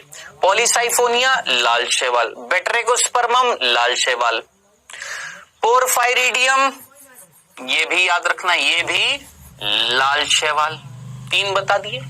चौथा जेलिडियम ग्रेसिलेरिया, चौथा, पांचवा, 5 लाल शैवाल बता दिए बाबू। जेलिडियम ग्रेसिलेरिया ये कौन है सर? लाल शैवाल है। अब इनसे जो फाइकोकोलोइडल पदार्थ मिलता है, यानी इन शैवालों की कोशिका भित्ति के बाहर जो फाइकोकोलोइडल पदार्थ मिलता है उसका नाम है, याद रखना, भूल मत जाना, जोर दे रहा हूं, पूरी जान लगा रहा हूं आपको बताने के लिए, एगार। कई जगह एगार भी होगा, तो एगार याद कर लीजिएगा।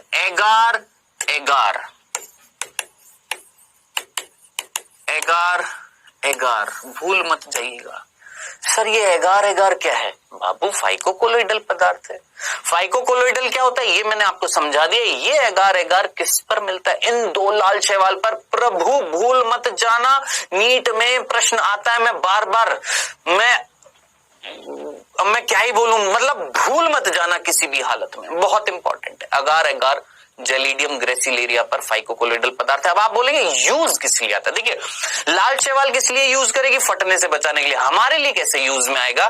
तो इसको ना हम यूज में लेते हैं एक प्रक्रिया में जिसका नाम होता है ऊतक संवर्धन।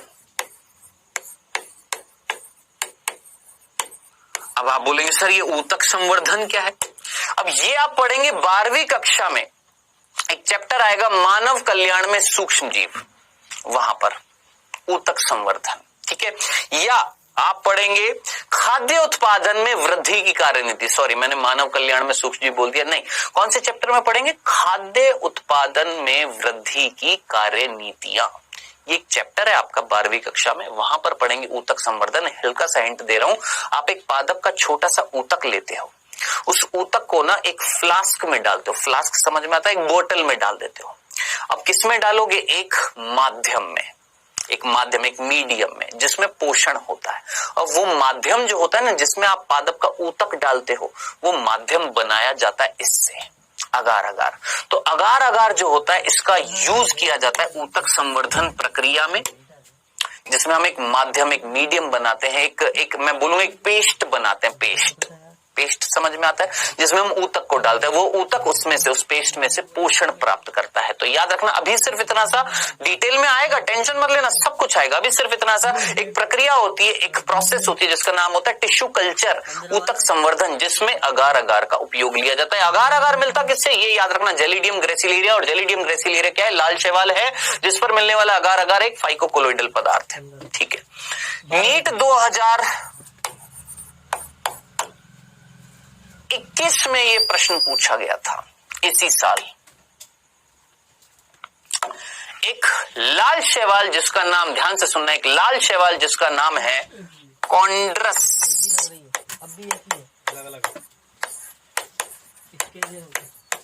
क्रिस्पस। नीट 2021 लो जी, इसी साल पूछा गया था, कॉन्ड्रस क्रिस्पस कौन है बेटा, लाल शैवाल है। अब इस लाल शैवाल की कोशिका भित्ति के बाहर भी क्या मिल रहा है, फाइकोकोलोइडल पदार्थ मिल रहा है जिसका नाम आपने याद रखना है, कैराजेनिन।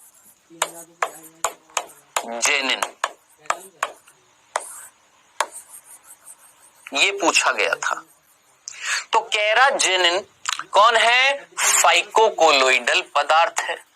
एगार एगार क्या था, फाइकोकोलोइडल पदार्थ। एगार एगार किससे मिल रहा था, जेलिडियम और ग्रेसिलेरिया लाल शैवाल से मिल रहा था। कैराजेनिन किससे मिलता है, कॉन्ड्रस क्रिस्पस लाल शैवाल से मिलता है। आप बोलेंगे सर इसका उपयोग तो ऊतक संवर्धन प्रक्रिया में करते हैं, एक माध्यम बनाते हैं जिसमें ऊतक को डालते हैं, वो पोषण प्राप्त करता है। कैराजेनिन का उपयोग कहां करते हैं, तो आप मुझे बताएं, कभी बीमार हुए हैं, यस सर। डॉक्टर के पास गए, यस सर। कभी डॉक्टर ने कुछ कैप्सूल दिए, हाँ सर। वो कैप्सूल का आवरण होता है जो अंदर जाकर घुल जाता है, यस। तो वो जो कैप्सूल जो होता है ना, कैप्सूल, उस कैप्सूल का जो आवरण जो होता है, जो घुलनशील होता है, वो बनाया जाता है किससे, कैराजेनिन से। तो कैराजेनिन से वो जो कैप्सूल जो होता है ना, जिसको हम निगल लेते हैं, वो कैप्सूल का जो आवरण जो होता है ना, अंदर घुल जाता है, वो बनाया जाता है किससे, कैराजेनिन से। बताओ, ये था हमारा चौथा बिंदु कोशिका भित्ति से संबंधित। कोशिका भित्ति एकल स्तरीय जिसमें सेल्यूलोज पेक्टोज दोनों मिलेंगे, दो अलग अलग स्तर में नहीं मिलेंगे। इसके बाहर भी फाइकोकोलोइडल पदार्थ मिलेगा, लेकिन कुछ लाल शैवाल में मिलेगा, जैसे जेलिडियम ग्रेसिलेरिया जिसमें जो फाइकोकोलोइडल पदार्थ था उसका नाम था अगार अगार, जिसको हम ऊतक संवर्धन प्रक्रिया में यूज में लेते हैं। एक और उदाहरण कौन, कॉन्ड्रस क्रिस्पस, जिससे मिलता है क्या, कैराजेनिन। याद रखना, कैराजेनिन ये भी क्या है, फाइकोकोलोइडल पदार्थ है जो कैप्सूल का आवरण बनाने के लिए उपयोग में लिया जाता है। जरा सोचिए कितनी लाल शैवाल बता दिए, 6 बता दिए, 6 बताएं। यहां तक की बात समझ में आ गई, चलें आगे, कोई कंफ्यूजन पक्का। आइए आगे चलते हैं। नेक्स्ट, पांचवा बिंदु, कौन सा बिंदु मेरे भाई, पांचवा बिंदु। ध्यान से सुनिएगा, बहुत इंपॉर्टेंट है, बहुत इंपॉर्टेंट है। पांचवा बिंदु बहुत इंपॉर्टेंट है, ध्यान से सुनना। क्या, प्रकाश संश्लेषी वर्णक। अब जो चीज मैं आपको बताऊंगा, इसमें से कुछ चीज हमारी बुक में नहीं दे रखी है, लेकिन बतानी जरूरी है, ध्यान से सुनना। देखिए, प्रकाश संश्लेषी वर्णक मैंने आपको बताया 3 प्रकार के होते हैं। कौन कौन से, एक तो क्लोरोफिल है ना, बताया ना। अब क्लोरोफिल हरी शैवाल में कौन सा था, AB, भूरी में AC, यहां पर बताया था, याद करिए, क्लोरोफिल A तथा क्लोरोफिल D। कौन सा, क्लोरोफिल A और क्लोरोफिल D, भूलना मत। AB, AC, AD, क्या मतलब लाइन बैठी है, AB, AC, AD, हरी भूरी लाल, AB, AC, AD, याद रखना। कहीं लाल हरी भूरी मत कर देना, तो गड़बड़ी हो जाएगी, ठीक है।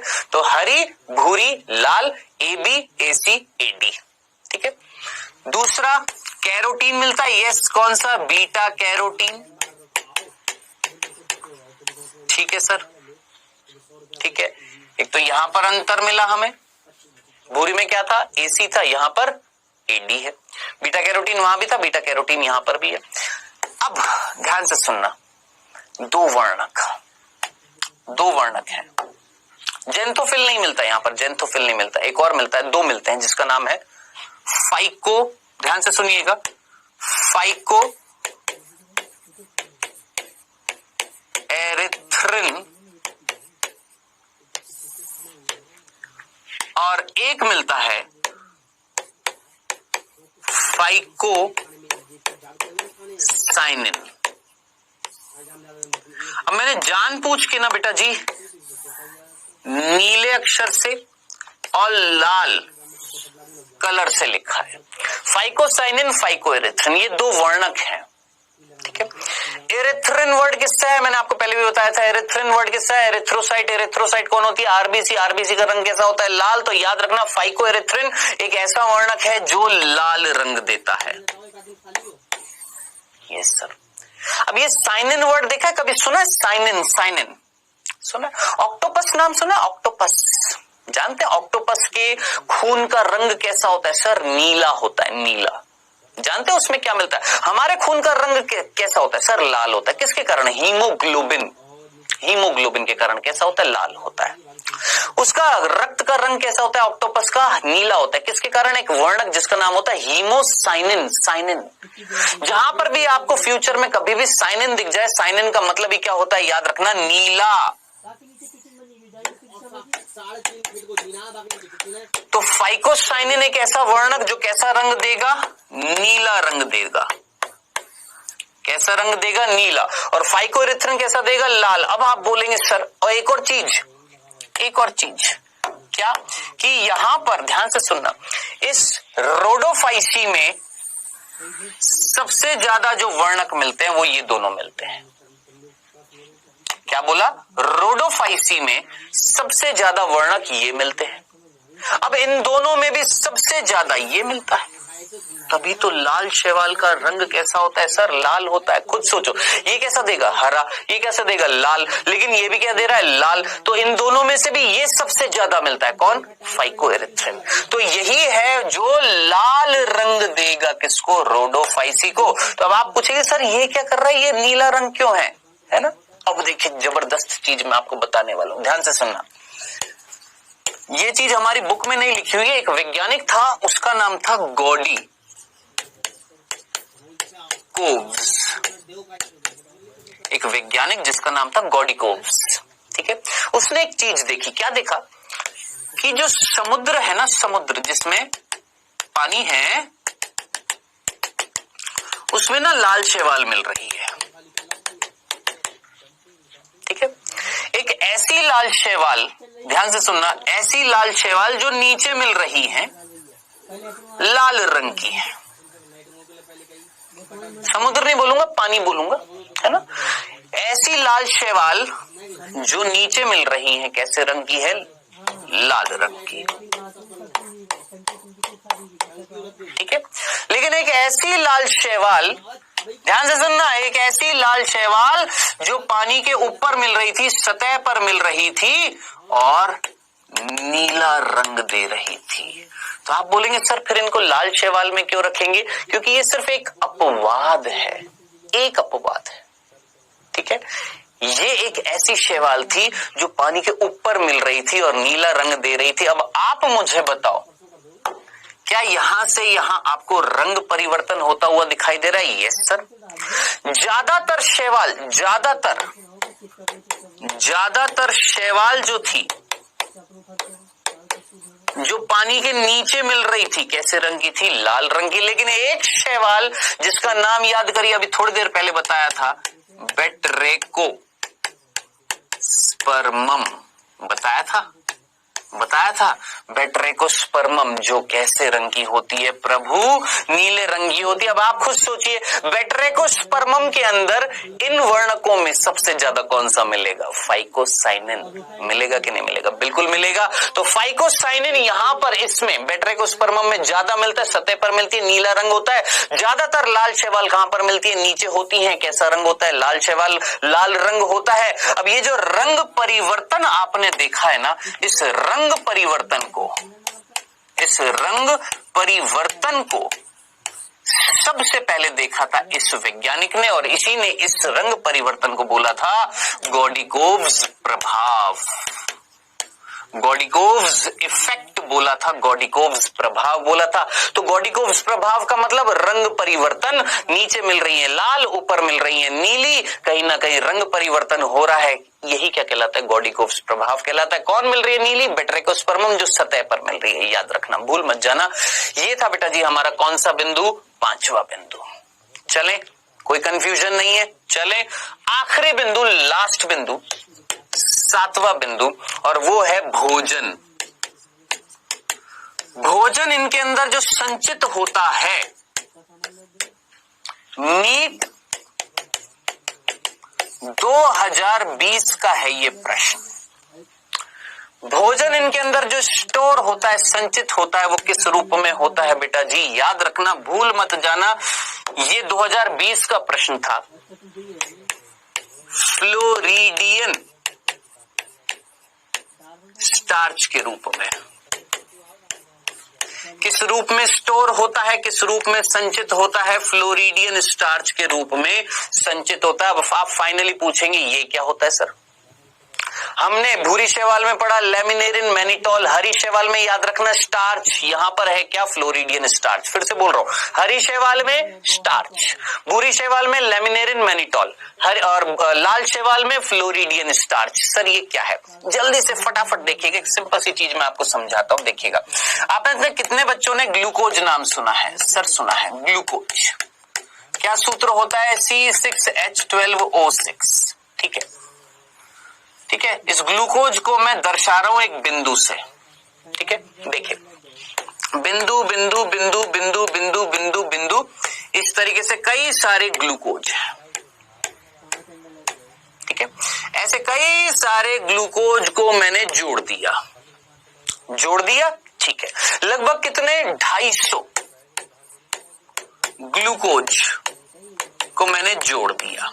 अब आप मुझे बताइए, श्रृंखला आपको शाखित दिखाई दे रही है कि सीधी दिखाई दे रही है? आप बोलेंगे सर सीधी, स्ट्रेट चेन है, सीधी श्रृंखला है। इसका नाम है इसका नाम है अमाइलोज।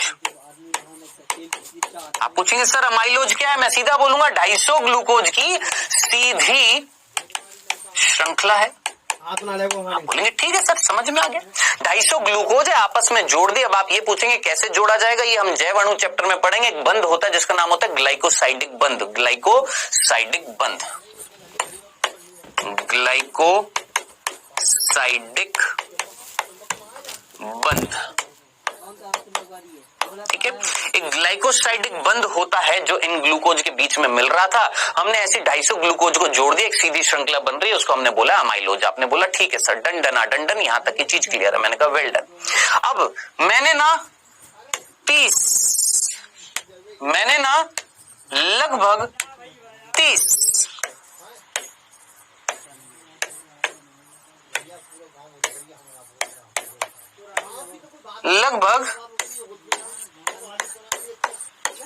30 ग्लूकोज जो थी, 30 ग्लूकोज, उनको भी इसी श्रृंखला में जोड़ दिया। अब 30 ग्लूकोज, सोच समझकर मुझे बताएं, 30 ग्लूकोज जो आपको यहां पर लाल रंग की दिखाई दे रही है, 30 ग्लूकोज है मान लेते हैं।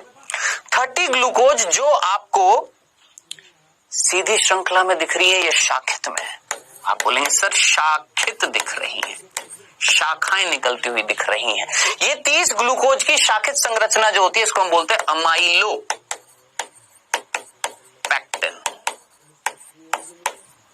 क्या नाम देते हैं? अमाइलोपेक्टिन।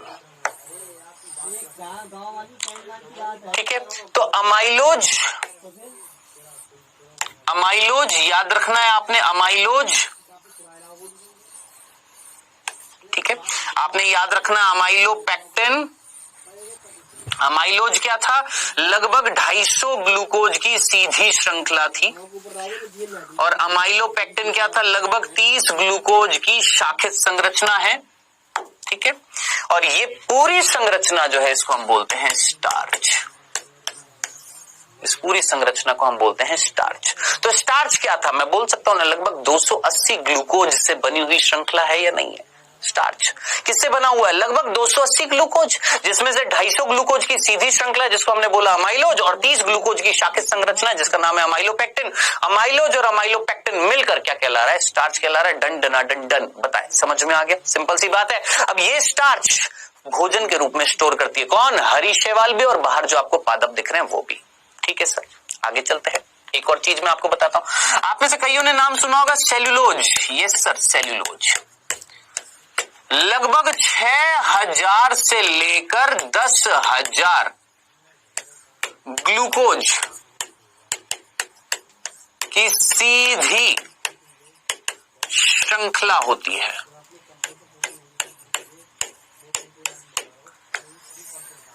कौन? सेल्यूलोज। सर ये भी समझ में आ गया। सेल्यूलोज, ठीक है, समझ में आ गया। तो स्टार्च और सेल्यूलोज में फर्क समझ पाए। स्टार्च लगभग 280 ग्लूकोज, जिसमें से 250 ग्लूकोज की सीधी श्रृंखला क्या कहला रही है, अमाइलोज, और 30 ग्लूकोज की शाखित संरचना क्या कहला रही है, अमाइलोपेक्टिन। ये दोनों एक दूसरे के साथ मिलकर क्या बनाती है, स्टार्च बनाती है। सेल्यूलोज सीधी सीधी श्रृंखला, यानी सेल्यूलोज किसके जैसी, किसके जैसी, अमाइलोज की जैसी। कैसी, सीधी है। बस फर्क इतना सा था, यहां पर अमाइलोज 250 ग्लूकोज से बना हुआ था, ये 6000 से 10,000 ग्लूकोज आपस में जुड़ जाते हैं और सीधी श्रृंखला बनती है, क्या कहलाता है, सेल्यूलोज। ठीक है सर, समझ में आ गया। Next glycogen. ग्लाइकोजन ये भी हजारों की संख्या में, हजारों की संख्या में, कौन, ग्लूकोज। लेकिन कैसा, पूरा का पूरा शाखित है, कोई सीधी श्रृंखला नहीं है, कोई सीधी श्रृंखला नहीं है। हजार, लगभग 8,000 से लेकर 20-25 हजार आपके क्या, ग्लूकोज शाखित रूप से मिलते हैं और क्या बनता है, ग्लाइकोजन। अब हमारे अंदर भोजन स्टोर होता है किस रूप में, ग्लाइकोजन। प्राणी जंतु स्टोर करते हैं भोजन को किस रूप में, ग्लाइकोजन। पादप किस रूप में, स्टार्च। सेल्यूलोज किसमें मिलता है, कोशिका भित्ति में। अब आपने जो चीज याद रखनी थी वो थी क्या, फ्लोरिडियन स्टार्च। इसमें क्या फर्क होता है, ये बिल्कुल ग्लाइकोजन के जैसी, ध्यान से सुनना, ग्लाइकोजन तथा अमाइलो पैक्टिन के जैसी संरचना होती है, कौन, फ्लोरिडियन स्टार्च, जिसमें ग्लूकोज शाखित रूप से मिलता है, शाखित होता है। अब आप मुझे बताना सोच समझकर, ये प्रश्न पूछा गया था नीट 2020 में, फ्लोरिडियन स्टार्च किसके जैसी, किसके समान संरचना होती है। तो याद रखना, फ्लोरिडियन स्टार्च में और नॉर्मल स्टार्च में क्या फर्क था। फ्लोरिडियन स्टार्च और नॉर्मल स्टार्च में क्या फर्क था। सामान्य स्टार्च में सीधी श्रृंखला को अगर मैं हटा दूं क्या बचेगा सर, अमाइलोपेक्टिन, शाखित संरचना होगी ना। तो अमाइलोपेक्टिन क्या है, शाखित है। अमाइलोज क्या है, सीधी सीधी है। फ्लोरिडियन स्टार्च, इसमें भी हजारों ग्लूकोज, निश्चित संख्या नहीं याद रखनी है यहां पर कितने ग्लूकोज होते हैं। हाँ पूछेंगे आप, मेरे को पता है, मत पूछना, जरूरी नहीं है, पूछा नहीं जाएगा। फ्लोरिडियन स्टार्च में ग्लूकोज मिल रहा है, हजारों की संख्या में मिलेगा, लेकिन कैसा मिलेगा, शाखित मिलेगा। अब ऐसी शाखित संरचना किसमें मिल रही है, ग्लाइकोजन में मिल रही है। देखो ग्लाइकोजन में भी क्या है, हजारों ग्लूकोज है, कैसे हैं, शाखित है। और ये फ्लोरिडियन स्टार्च में भी क्या मिल रहे हैं, ग्लूकोज मिल रहे हैं हजारों की संख्या में, कैसे हैं, शाखित है। और शाखित स्टार्च में भी मिल रहा था, कौन मिल रहा था, अमाइलोपेक्टिन मिल रहा था। लेकिन सेल्यूलोज बिल्कुल सीधी श्रृंखला किसके जैसी है सर, अमाइलोज की जैसी है, बताओ। लेकिन अमाइलोज 250 ग्लूकोज था, किसमें, स्टार्च में। अमाइलोज यहां पर जो है सीधी श्रृंखला कितनी, 6000 से 10,000। ये था पूरी कहानी जो मैंने आपको समझाई है। आई होप एक एक चीज समझ में आ गई होगी। और इसी के साथ प्रभु हमने खत्म किया है हमारी लाल शैवाल, जिसमें कई सारे मैंने आपको उदाहरण भी बता दिए हैं। ठीक है, तो ये बेटा जी हमारा खत्म हुआ है लाल शैवाल। इसके कुछ उदाहरण दे रखे हैं, देखिए बहुत सारे उदाहरण मैंने आपको बताया, जिसमें पॉलीसाइफोनिया मैंने आपको बता दिया था, सबसे पहले बताया था। उसके अलावा और भी कई सारे उदाहरण मैंने आपको बताए थे, बेटरेकोस्पर्मम बताया, जेलिडियम ग्रेसिलेरिया बताया, कॉन्ड्रस क्रिस्पस बताया आपको, है ना। तो कई सारे उदाहरण मैंने आपको बता दिए, पोरफायरिडियम बताया। उसके अलावा पोरफायरा भी याद रखना, पोरफायरा ये भी एक उदाहरण है। तो 7 उदाहरण मैं आपको बता चुका हूं। ये खत्म हुआ है बेटा जी हमारा शैवाल, कौन सी, लाल शैवाल। और इसी के साथ हमने खत्म कर दिया पूरा थैलोफाइट्स, हरी शैवाल, भूरी शैवाल, लाल शैवाल। आज का लेक्चर बहुत इंपॉर्टेंट था, जरूर पढ़िएगा एक बार वापस से, ठीक है।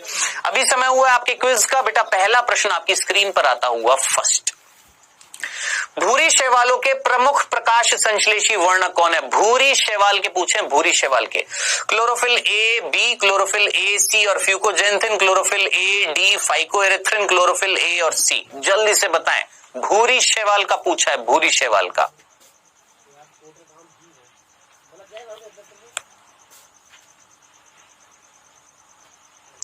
कर लिया। दूसरा प्रश्न, इनमें से कौन भूरी शैवाल है, इनमें से कौन भूरी शैवाल है। वॉलवॉक्स, क्लेमाइडोमोनास, लेमिनेरिया, उपरोक्त सभी। सोच समझ कर लगाइएगा, गलती मत करिएगा। इनमें से कौन भूरी शैवाल है।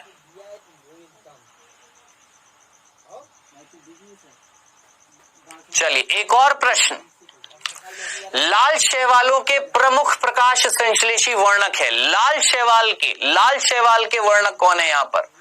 ए D, chlorophyll A, C fucoxanthin, chlorophyll A, D phycoerythrin, chlorophyll A और सी।